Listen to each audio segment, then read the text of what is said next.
warahmatullahi wabarakatuh. Perkenalkan, nama saya Tri Rahmana Valia Putri Arfa, NIM 1902040007. Baiklah, di sini saya akan menjelaskan tentang statistik Bose-Einstein untuk melengkapi tugas UAS mata kuliah Fisika Statistik. Bab 5 ini berisi tentang perumusan statistik Bose-Einstein untuk assembly boson, yaitu partikel kuantum dengan spin merupakan kelipatan bulat dari H/2π. Contoh partikel boson adalah foton, fonon, dan atom helium. Subbab yang pertama yaitu sifat dasar boson.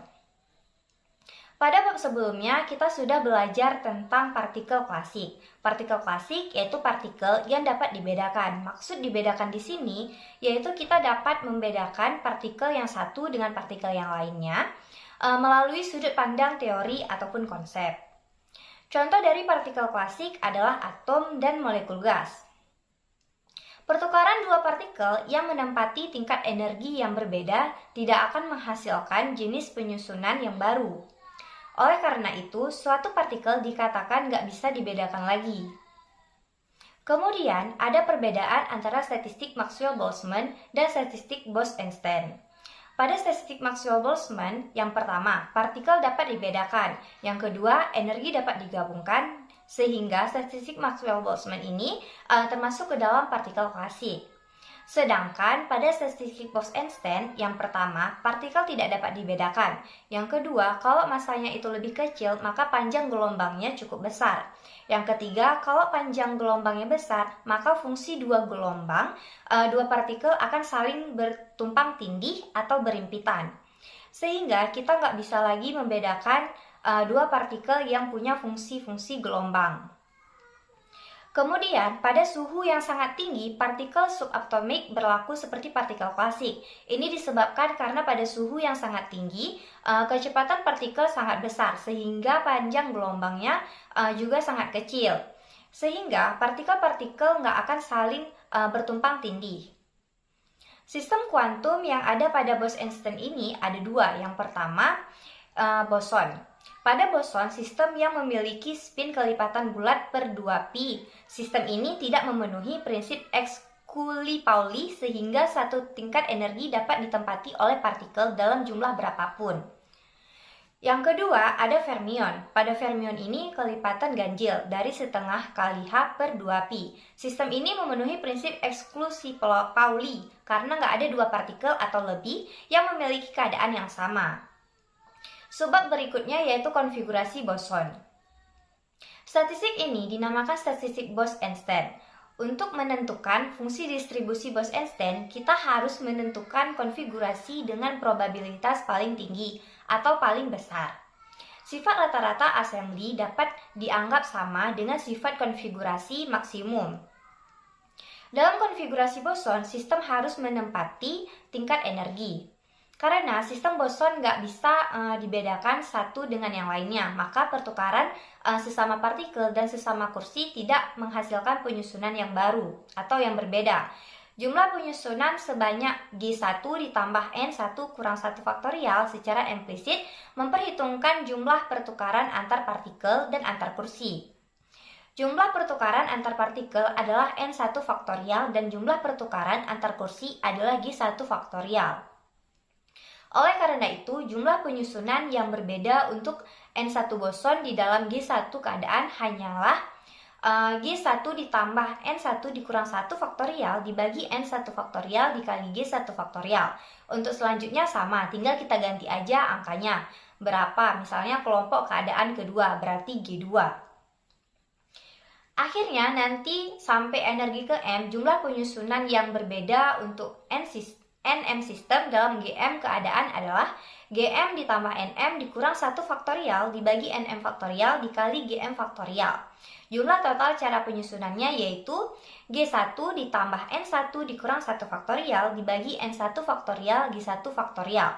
Kemudian dikalikan dengan G2 ditambah N2 dikurang 1 faktorial dibagi N2 faktorial dikali G2 faktorial. Titik-titik dikali GM ditambah NM dikurang 1 faktorial dibagi NM faktorial dikali GM faktorial. Sama dengan sigma S sama dengan 1 sampai dengan M dikali dengan GS ditambah NS dikurang 1 faktorial. Kemudian dibagi dengan NS faktorial dikali GS faktorial. Kita juga harus hitung jumlah cara membawa N sistem dari luar untuk didistribusikan ke dalam tingkat-tingkat energi. Karena sistem nggak bisa dibedain, maka jumlah tersebut harus dibagi dengan N faktorial.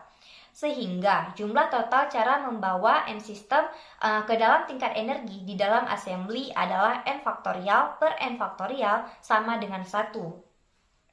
Sehingga jumlah penyusunan sistem-sistem dalam assembly boson adalah W sama dengan sigma S sama dengan 1 sampai M, GS ditambah NS dikurang 1 dibagi dengan NS faktorial dikali GS faktorial. Subbab yang ketiga yaitu konfigurasi maksimum.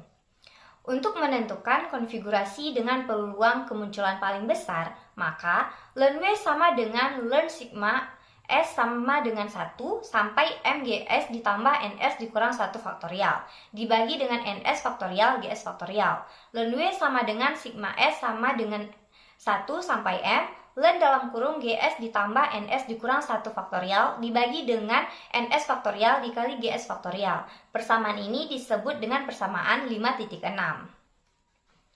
Dengan menggunakan pendekatan Stirling, kita dapat menyederhanakan yaitu ln GS ditambah NS dikurang 1 sebanding dengan GS ditambah NS dikurang 1 dikali ln GS ditambah NS dikurang 1. Kemudian dikurang lagi GS ditambah NS dikurang 1. Jadi ln GS faktorial sebanding sama dengan GS ln GS dikurang S, ln NS sebanding dengan NS ln NS dikurang NS.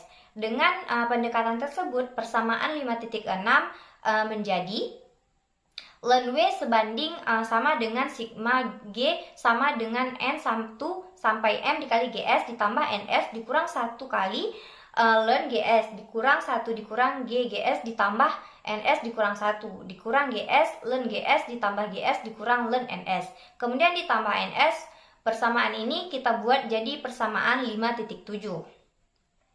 Untuk assembly yang terisolasi, nggak ada pertukaran sistem maupun energi antara assembly dan lingkungan.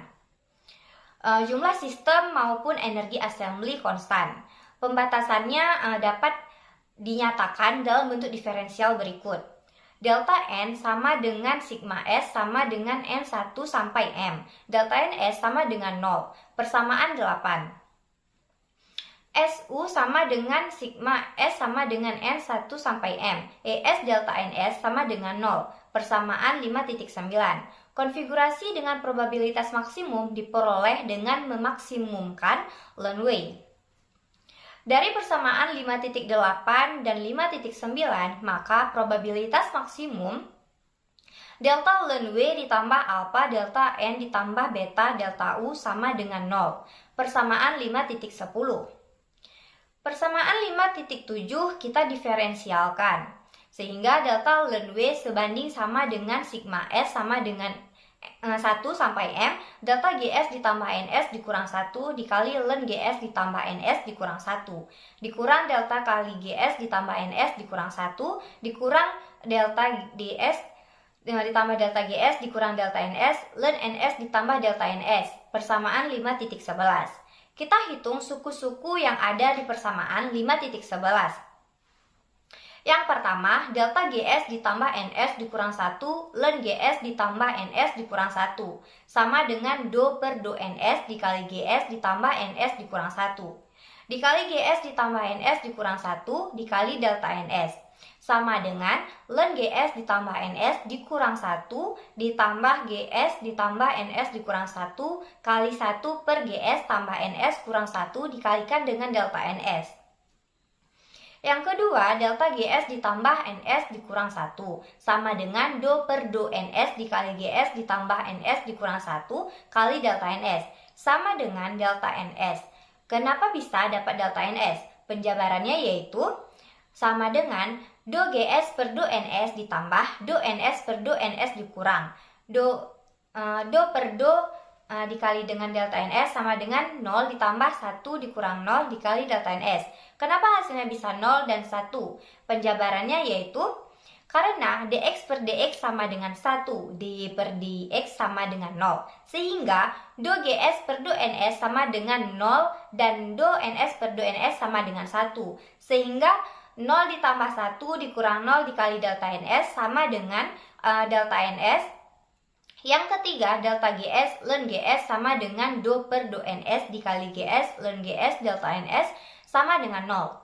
Yang keempat, delta NS kali ln NS sama dengan do per do NS dikali NS ln NS delta NS sama dengan ln NS ditambah NS dikali seper NS dikali delta NS sama dengan ln NS ditambah 1 dikali delta NS. Kemudian persamaan 5.11 jadi delta ln W sebanding sama dengan S sama dengan N1 sampai M ln GS ditambah NS dikurang 1 ditambah dikali dengan delta NS dikurang delta NS dikurang 0 ditambah 0 dikurang ln NS ditambah 1 kali delta NS ditambah delta NS.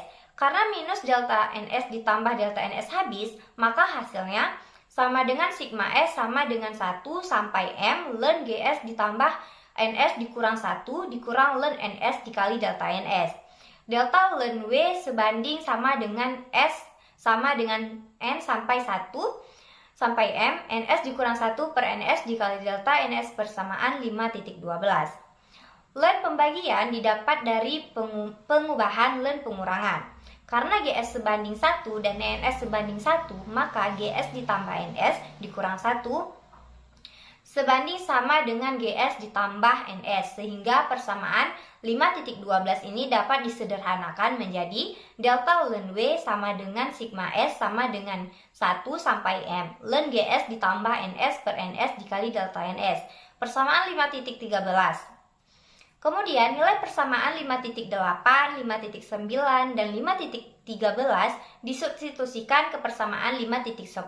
Kemudian diperoleh sigma S sama dengan 1 sampai M ln GS ditambah NS per NS dikali delta NS ditambah alpha. Sigma S sama dengan 1 sampai M delta NS ditambah beta. Sigma S sama dengan 1 sampai M ES delta NS sama dengan 0. Atau sigma S sama dengan 1 sampai M dikali ln GS ditambah NS per NS ditambah alpha ditambah beta ES dikali delta NS sama dengan 0 persamaan 5.14. Kesamaan di atas harus berlaku untuk semua variasi delta NS, maka bagian di dalam kurung bakalan selalu 0. Ln GS ditambah NS per NS ditambah alpha ditambah beta ES sama dengan 0. Atau GS ditambah NS per NS sama dengan eksponensial dikalikan minus alpha kurang beta ES. Jadi, eksponensial ini karena mau kita hilangin nilai ln atau penghilang nilai ln, maka 0 tadi diganti jadi eksponensial. Sehingga GS ditambah NS sama dengan NS eksponensial dikali minus alpha dikurang beta ES. GS sama dengan NS dikali eksponensial dikurang alpha dikurang beta ES dikali minus 1. Jumlah populasi pada tiap-tiap tingkat energi yaitu NS sama dengan GS per eksponensial dikali minus alpha dikurang minus beta E dikali minus 1. Untuk assembly boson, parameter beta juga berbentuk beta sama dengan minus 1 per KT, sehingga NS sama dengan GS per eksponensial dikali minus alpha ditambah ES per KT dikali minus 1. Penjabarannya yaitu NS sama dengan GS per eksponensial dikali minus alpha dikurang beta dikurang 1 sama dengan GS per eksponensial dikali minus alpha dikurang minus per KT dikali minus 1.